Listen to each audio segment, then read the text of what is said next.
Okay, well, welcome everyone to the Wilton Historical Society. I'm Nick Foster. I'm the director of the Society, and I'm so thrilled to see all of you here today for the unveiling of the Witness Stone and to celebrate all the work that was done to put this together over the last several months. So I'll keep my remarks short, but I just want to say thank you to everyone for being here. Thank you to all the students and all the work that you've done.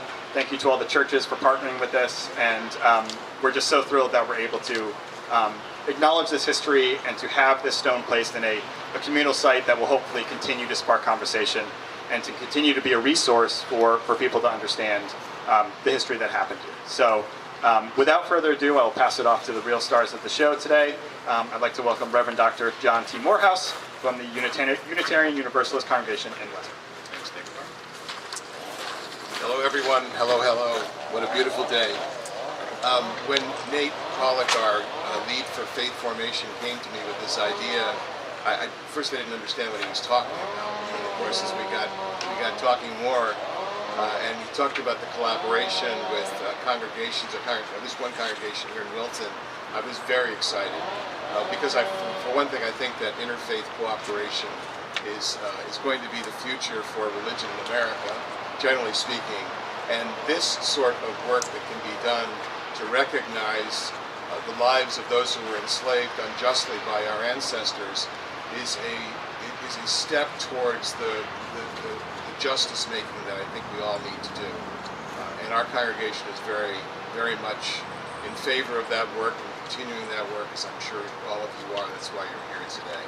So I thought perhaps I would offer invocation as a way to sort of start off our gathering, and I invite you into the spirit of prayer as you see fit. Dear God, known by so many names, we ask your presence here among us as we unveil this stone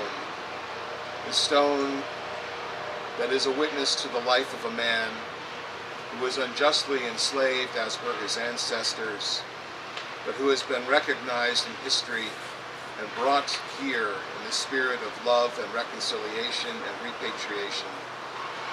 May this moment, this work that we're doing together, help us all remember that the lives of those who came before, and particularly those who were enslaved, has been what has given us the wealth and prosperity that we enjoy, along with all those indigenous peoples whose lands we actually live upon.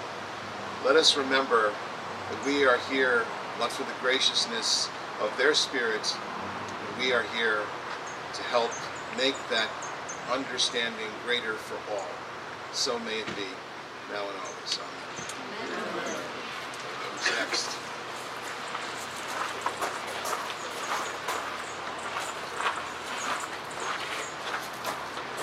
Hello, it's so nice to see everybody here today. My friend and co-worker Liz Lightfoot wanted to stay, but she only had enough time to drop off the memorial, and I was stuck in traffic, so it worked out okay. But I do want to thank Liz for all her hard work and in coordination with Dr. Julie Hughes. It was a really interesting project, and I'll say right down to the very end did we find out information we needed to know, and it shows you that the stories are not yet complete, the stories we need to tell. The Witness Stones project started in Guilford, Connecticut in 2017 when I had given a presentation at the local library while I was teaching 8th grade, and a friend of mine, Doug Nygren, heard my presentation, went to Germany, came back having seen the Stolperstein, and asked if we could remember slavery in Guilford, in Connecticut, by placing a memorial in the ground. And the kind of the inspiration of telling the individual story is what struck me to be most powerful. We can talk about thousands of enslaved people in Connecticut or tens of thousands of enslaved people in New England, but when we tell the story of one person, it sticks with us, and it helps us understand, and it helps us humanize the person that had been enslaved. In order to enslave somebody, we have to take away their humanity. And it's something that we still see today when the discussion of immigrants and others and people who make different choices or have different feelings in their lives, people are beginning or continuing to assign the otherness to them, and that otherness is what allows discrimination, allows violence and mistreatment. As the Reverend said, we're a small activity, but we're trying to tell the truth. And in this country, we haven't done the truth and reconciliation yet from slavery, and we can't do it all. We can't do millions and millions of people, but we can do one person, and we can do one person here, and we can do one person across Connecticut, and now we're in 4 other states. So that's what we're trying to do, and we're so excited that the Wilton and members of the Westport and members of the Norwalk community invited us here to work with you, but most of the work has been done with the people in the chairs. So I want to thank you all. Thank you, Nick, for hosting us, and really to I'm excited about listening about the story about John Wally, or Lazarus, as I originally was introduced to him. And I thank you so much for being invited here today.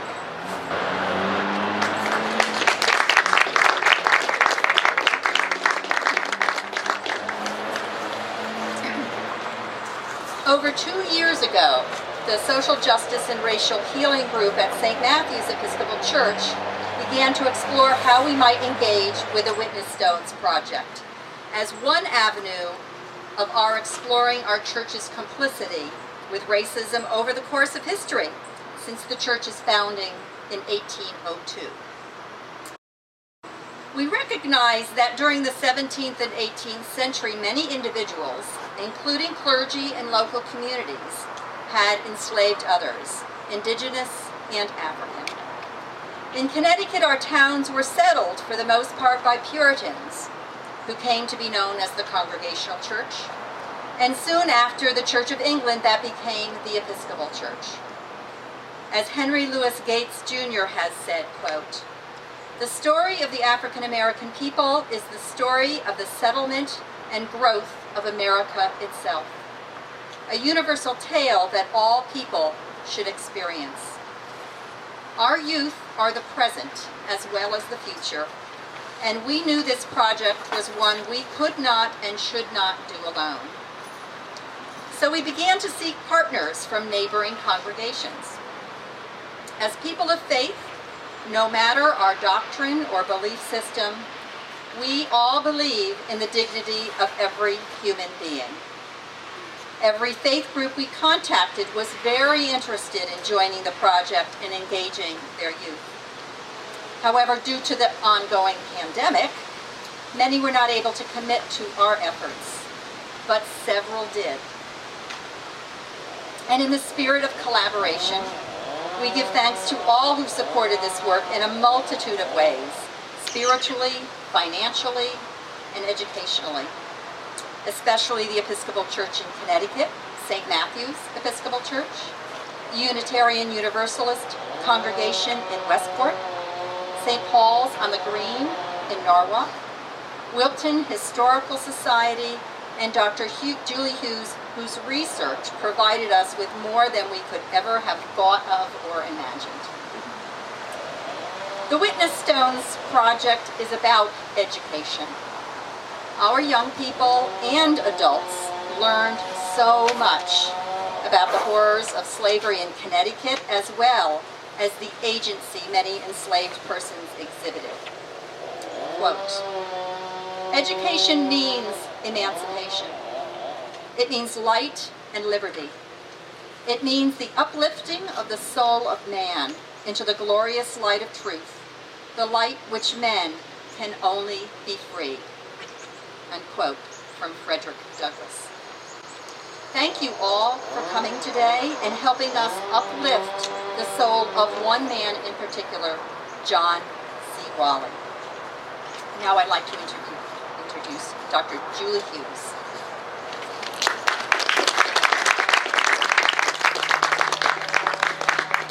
Hello everyone, am I talking loud enough? No, okay. I thought I would check that because I never hold them close enough. Okay. So it takes dedicated, in-depth, and detail-oriented research to find the merest scraps of the life histories of enslaved peoples, the emancipated, and their early descendants. In John C. Wally's case, We are fortunate to have had a team of researchers, beginning with myself, but also including Liz Lightfoot of the Witness Stones Project, and Wilton and St. Matthew's own Sharon Pearson, who made a late-breaking but pivotal discovery that led us to John's likely final resting place somewhere in Bridgeport. It all began 2 years ago when the Wilton Historical Society secured funding from the Elizabeth Raymond Antler Trust for research into local Black history and approached me to do the work. At the beginning of the project, we knew of perhaps a dozen people enslaved by Wilton families. Now, we know there were over 130, and probably many more that left no traces in the documents that have survived. We now have names for 110 of these enslaved peoples. Phyllis, Pompey Caesar, Hagar Tonkin, Grace, Dover, and of course, John C. Wally. While it is important that some of us here today have heard these names and learned as much as we can about who each person was, what they unjustly suffered, and what they accomplished in spite of the prejudice and imposed disadvantages they faced, this alone is not quite enough. I hope today can also be about acknowledging the descendants of Wilton's enslaved and what we and the town of Wilton owe them. While we know of no direct descendants of John C. Wally, there are many living descendants of John's first cousin, Jane Manning James, who, while her mother and grandmother had been enslaved here, she was born free in Wilton and grew up quite close to here on Old Highway. Today, members of the family live in the United States, Canada, Spain, France, the Netherlands, and the Democratic Republic of Congo. Among them is Louis Duffy, who I have had the pleasure of corresponding with. Louis has written that one of the things most important to him is, quote, acknowledgement that yes, we were members of the Wilton community. He's also expressed how much it means for him, for present-day Wiltonians, to, quote, simplify and say, yes, the Manning family lived here and they were free Black people here in Wilton. The most important things that our research uncovered about John is not simply that he was enslaved. It is the entirety of his experience, the depths of his love for his wife Harriet and his daughter Betsy. You can see that on the headstone that he no doubt scrimped and saved to buy in Bridgeport. The Herculean efforts he took to improve his family's circumstances. We see glimpses of that in the remaining documentary evidence. And his unwillingness, even in his greatest hour of need, sick with tuberculosis and a widower, to impose on his friends without finding a way to guarantee that after his death, they would be made whole.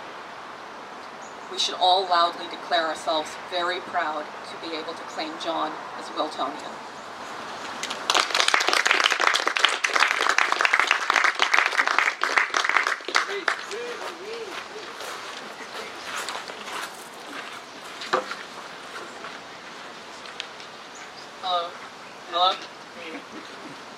Hello, my name is Reed Fontella.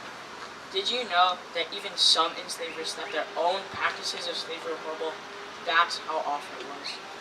In our faith formation classes this year, we learned about the history of 17th century colonial Connecticut and how settlers from Europe treated indigenous people and eventually Africans. We took a trip to Washington, D.C. to visit the National Museum of African American History and Culture so we could see eyewitness accounts of what slavery was like from the perspective of those enslaved, not just enslavers. This was part of a larger project called the Witness Stones Project, or WSP. We got to learn from Dennis Fullerton, the co-founder of the Witness Stones Project, about why he started the program. WSP is an organization that sets out to learn about the lives of enslaved persons and to honor their stories. Slavery in the Americas began when Columbus colonized what he called Hispaniola and what is today known as Haiti and the Dominican Republic. He was searching for India and gold. Similar to most Europeans at the time, he was looking for a way to make easy money. So when he arrived in this new land, he claimed it as property of Spain in the name of Christianity. He forced people from the gentle native tribe Taino to mine for him without pay. Columbus and his entourage brought disease to the tribe, Without news and new diseases, many of the taínos, shockingly 90%, died. Columbus was eventually imprisoned for his barbaric acts in Hispaniola. We don't often learn that in school. Did you also know that Columbus captured thousands of healthy Taino people to bring back to Spain as slave gifts for Queen Isabella? Almost all of them died, but the idea of slave transportation didn't die. Explorers and traders who came after Columbus took his idea to import slaves and simply changed the directions. Instead of the West Indies to Europe, why not Africa to the Americas? Africans had already been introduced to European diseases, and they were seen as hardy farmers. Because of Columbus, a cycle was established. People from Africa were used to mine for gold and later to work on plantations. These raw materials were exported to Europe in exchange for molasses, rum, spices, and firearms. These were then brought back to Africa and traded for people who had been captured by local tribes.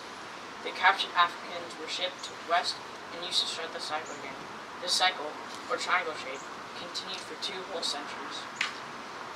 The triangle trade made enslavers, and many of the towns along the triangle trade route incredibly wealthy. Whether by participating in slave labor as enslaver or by providing the basic needs of the slave labor force elsewhere, the industry was incredibly profitable, and you may be surprised to learn, it enriched many of the towns on the shores of Connecticut, like Wilton and Westport. Traveling across the Atlantic was a dangerous trip for the slaves. 1 in 6 people died during the trip. Of the 12 million people taken from the homes of African countries, over 2 million died en route. That's similar to everyone in Chicago dying. This year, we set out to learn about one specific enslaved person to fully understand the impact of the triangle trade. Thanks to WSP, we are slowly starting to imagine slavery from the perspective of an enslaved person. One of these is a local man named Lazarus, also known as John C. Wally, from Wilson, Connecticut. He had been born into slavery in the early 1800s and became a free man sometime between 1820 and 1830. The triangle trade imported again. An African woman brought to America in the late 18th century. She had children and grandchildren born into slavery, one of whom is John C. Wally. Interestingly, she was born from Guinea, prompting her name. She survived the horrible trip and being forced to have children with. After John C. Wally became a free man, he married Harriet Brush and had at least one child. Unfortunately, we do not know the records of John's child or birthday. Details of enslaved people are often not recorded because their lives weren't valued by those keeping records. However, we do know that John C. Wally was a bell ringer for the St. Matthew's Episcopal Church in Wilton, and his salary was $9 per year. We also know he owned a house on Danbury Road in Wilton, and as the property was reported in 1848. He sold the house, which still stands today, for $412. The house today is worth $1.6 million. Obviously, slavery worked really well at making some people money, but it was also cruel and unjust. If slavery was so horrible, why did it continue for so long? Slavery made some people rich, and when some people were wealthy, they tried to cover up the harsh truth behind how the money was earned. Enslavers justified the horror by creating a conspiracy theory of racial inequality. They used passages from the Bible to support it, and laws were eventually passed to make sure it never go away. Eventually, it did go away. We no longer have slavery, but the belief of racial inequality still lives on. I believe the best way to stop racial inequality is to learn the truth and history of slavery. And the truth is, despite all odds against him, John C. Wally was a dignified individual with a family and contributor to our community. If we can learn the history of more enslaved persons, we will be fighting the end of racial inequality together.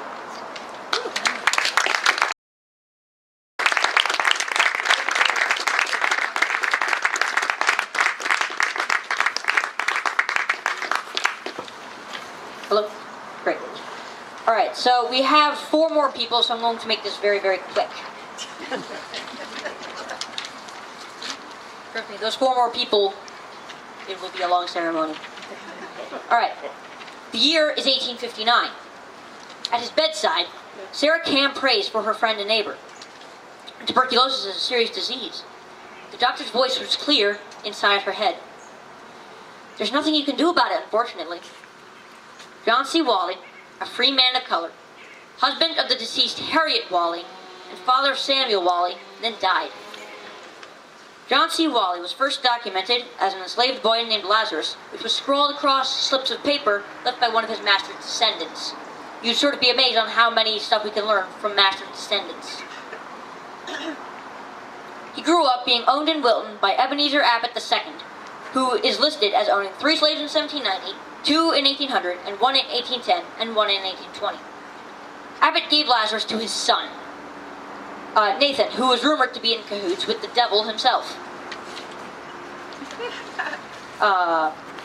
In his will, Lazarus changed his name sometime in between 1820 and 1829 when he was freed. Lazarus, now John C. Wally, married Harriet Brush, who was a freed black woman, and they were married by Justice of the Peace in December 1829, and then, again, by Reverend Origen P. Holcomb in St. Matthew's Episcopal Church the following January. He really wanted to get it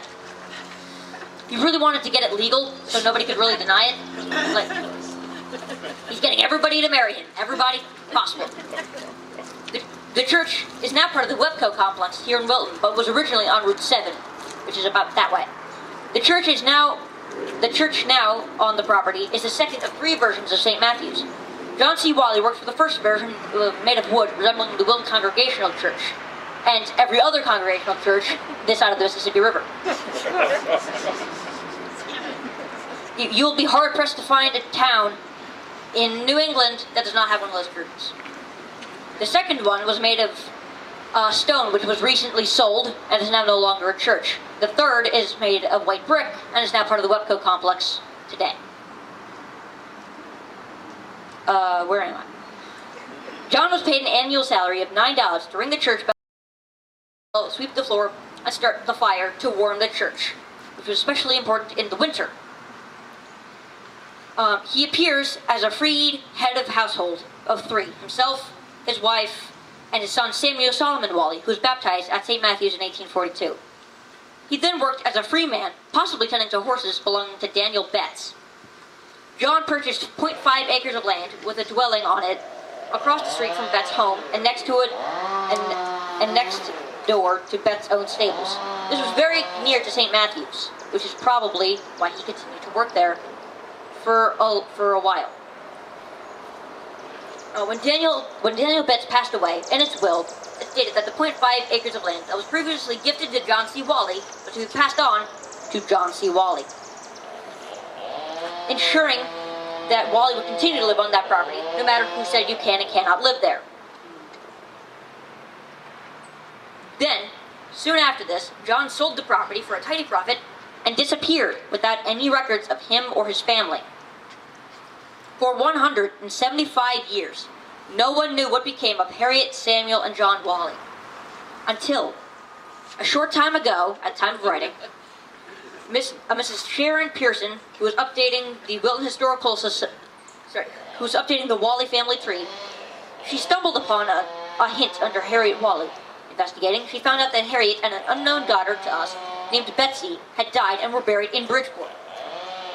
Dr. Julie Hughes quickly got on the case and discovered that the family showed up in Bridgeport, Connecticut in 1856, along with the daughter Betsy. She also uncovered loan papers that stated he owed 2 feather beds and 1 bedstead, 6 chairs, a table, a clock, and a mirror. As previously stated, John C. Wally died of consumption, aka tuberculosis, in January 1859. His son Samuel was never heard from again and is still missing to this day. Thanks.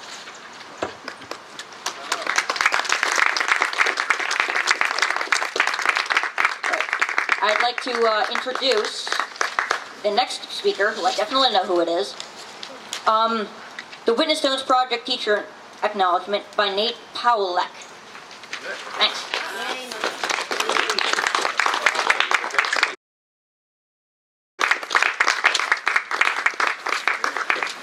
Hello. That was great. There's an expression, you can't unring that bell. It's an analogy used to suggest the difficulty of forgetting something once it is known. The Witness Stones Project has exposed in a purposeful way the shadowy truth of our past, the institution of slavery, with its unimaginable, lawful mistreatment of African and indigenous people, which endured in this country for nearly 250 years.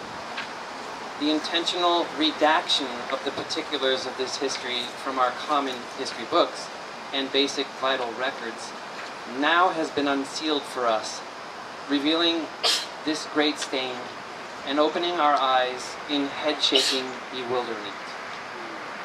We had no way to prepare for what we have learned. We cannot unring that bell. We cannot remove the great stain.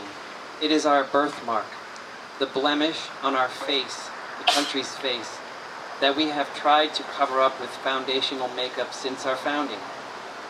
We can stop hiding it now. We need to point it out and talk openly about it when people question it, uncomfortable and terrible and embarrassing as it is. It is the only way to remember and restore the worth and dignity of the all but forgotten. We cannot unring that bell, but today we can point out our birthmark, leave it bare, bring our full attention to it. John C. Wally, bell ringer, help us ring the bell noisily, like an alarm. I am grateful for those leaders from our respective congregations who have been ringing the bell. What did I say? That is so amazing. Don't you want to cry? I am grateful for those leaders from our respective congregations who have been ringing the bells the past few months. I'm sure this list doesn't seem quite full enough, but from St. Matthew's, Becky Hudspeth and Sharon Pearson. From UU Westport, Janet Luongo, maybe you can just raise your hand or something. Lisa Donahue, Olivieri. Ravi and Sudha Sankar, who are not here. Ellie Grasso, and myself. And a special thanks to Sharon for coming up with this idea to initiate the project. We found each other, and now I believe I can speak for you. We will never unring that bell.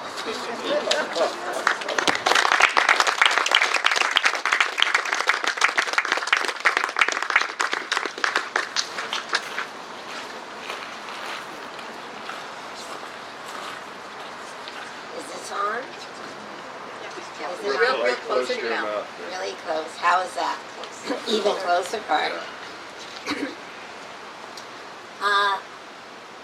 We are including this poem in celebration of the life of John C. Wally and his work as a bell ringer at St. Matthew's Church.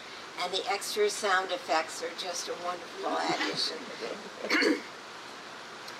The poem is The Bell Ringer by David White. Consider the bell ringer as an image of the human soul. He stands 4 square on the stone-flagged ground and surrounded by a circle of communal concentration, searches in his fixed aloneness for a world beyond straight, human eye-to-eye discourse, in this case above him. The collision of metal worlds chiming to each bend and lift of the knees.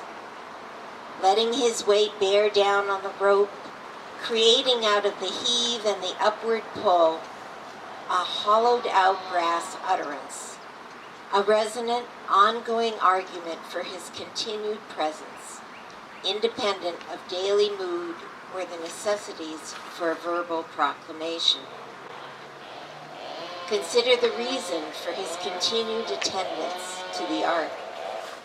Caught in a committed circle of constant practice, yet freed in the vertical from a horizontal, ever-present, and exhausting human participation. The ultimate arbitration, an overarching, straight-out relationship with sound. Somewhere, above in the vertical, he touches another firmament. His baseline, preoccupied, or even set against the world, can still announce joy in the sweet resonance of birth, of drama in the long, extended, over and over carillons of marriage. No matter the clarity or cloudiness of the day, he can follow that outgoing tide of sound right to the very edge of the circled horizon until it ebbs back around him into the center of things, pooling to a more rhythmic toll, a deeper, more concentrated commemoration, the knelling way the world sounds inside when we've heard the ease and release of a last breath. Let him stand there, then, for the human soul. Let his weight come true on the rope, the way we want to lean into the center of things, the way we want to fall with the gravity of the situation and then afterwards laugh and defy it with an upward, ultimately untraceable flight. A great, ungovernable, ringing announcement in the world that something, somewhere, has changed. Consider the bell ringer as one of us, attempting some unachieved, magnificent difference in the world, far above and far beyond the stone-closed space we seem to occupy. Below, we're all effort, listening, and willful concentration. Above, like a moving sea, another power shoulders just for a moment the whole burden, lifts us against our will, and lets us find in the skyward pull a needed antidote to surface noise, a gravity against gravity, another way to hear amid the clamor of the heavens.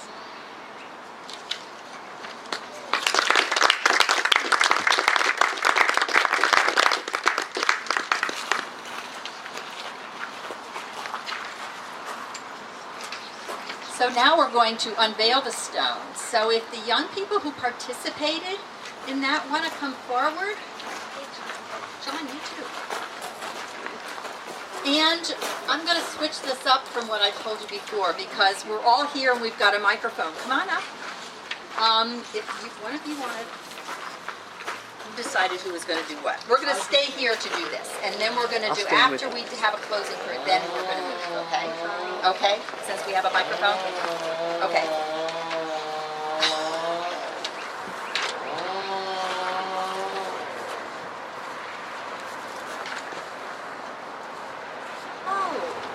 That's smart. Do you want to read what it says? Okay. You have to turn it around. Says so. Yes. All right, John C. Wally, B. Point, 1803. Enslaved as Lazarus in Wilton, emancipated 1820s. Husband and father, rang the bell and worshipped at St. Matthew's. Owned 232 Danbury Road, house and land, 1838 and 1848. Probably died 1859.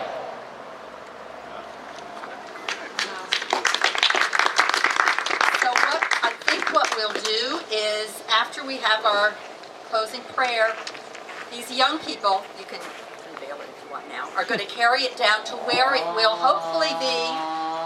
Oh yeah, if you want, you know what? We can unveil it now, but why don't you hold it up so the camera can see it? There's a camera? Going right there, because there are some other folks. Why don't you go up to it? I should have looked at the camera while I was presenting.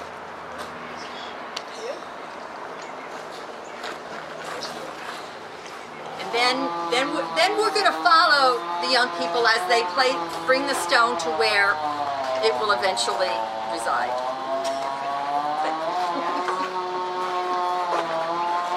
So in some ways my job is to bring closure to this time, but let me begin by saying I hope that there really is no closure to this time, that this was the beginning of all of us, especially our young people, but all of us, as we continue to tell these stories. Because as we've acknowledged, this is the work that our faith calls us to, all of us in our many traditions. It's to respect the dignity of every human being, and it's to retell these stories of people that we have lost, that were undervalued, to sort of trace the thread of these lives. And to remember when we do that, that those threads are intimately woven together with ours. that none of us is free until we all are free, and that we are part of their story and they are part of ours. So I hope that this is just the beginning of that for all of you. And whether you are here because you're a historian, or an archivist, or a teacher, or a project coordinator, or a parent, or a student, or just a member of our communities, I want to thank you for being a part of this process, for being a part of this day. Because this is holy work. This is the sacred work to which we're called. Each one of us is a part of this story, and each one of us is called to reveal a little bit of it. And that's what you've done here. And it is sacred and holy work. So let us pray. God of love, for whom there are many names, you call each of us in our various traditions and from our own lives to learn to build justice, to walk humbly, to practice kindness, and to love our neighbor by honoring their life and their story. We give you thanks this day for all that we've been able to do together. Thank you for bringing this community together to do this holy work, and for what we have learned from the story of your beloved child, John C. Wally.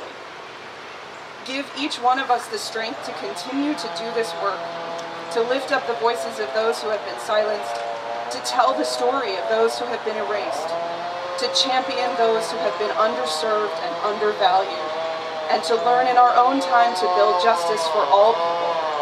All people. We ask all of this in the name of the one who called creation good, who calls us good, and who loves us endlessly, even as we are called to love each other. Amen.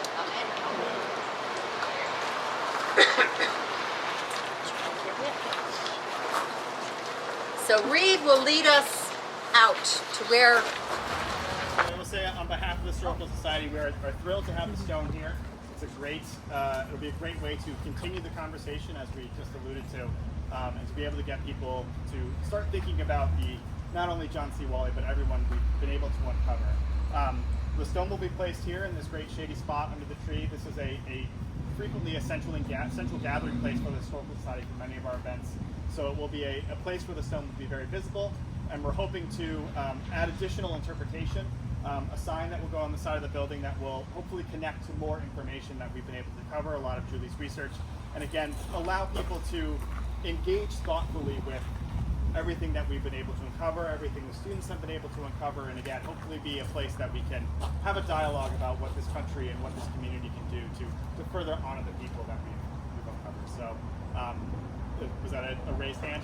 I just wanted to ask, can you just point us in the direction of John C. Wally's home, the house? Yeah, so John C. Wally is just up the road here. It was, if you go further up Route 7, about a quarter of a mile, the St. Matthew's Church, no longer St. Matthew's Church, but the original, the building that was there, he lived just south of that, and the home is still on Route 7 in visible. 242? 232. So we're at 224 Danbury Road, 232, so not that far up the road. So we'll be able to share more of that location, and again, all the information that we've uncovered, all the over 130 people that we've uncovered, is available on our website through Julie's research. So we'll be linking up to that, and hopefully giving more people, people will be able to explore more of that information. So the stone is just the first step in telling that story. So thank you to all of you for coming out today and helping to launch into, hopefully will be a new generation of exploring the history of enslavement and racism here in New England. So thank you to Witness Stones and everyone else. And enjoy this beautiful Thank day. you. Thank you, Julie. Yes. Hey, Reed, why don't you put it down where it's... Thanks. Thank you all for coming. Thank you so much. Thank you, guys.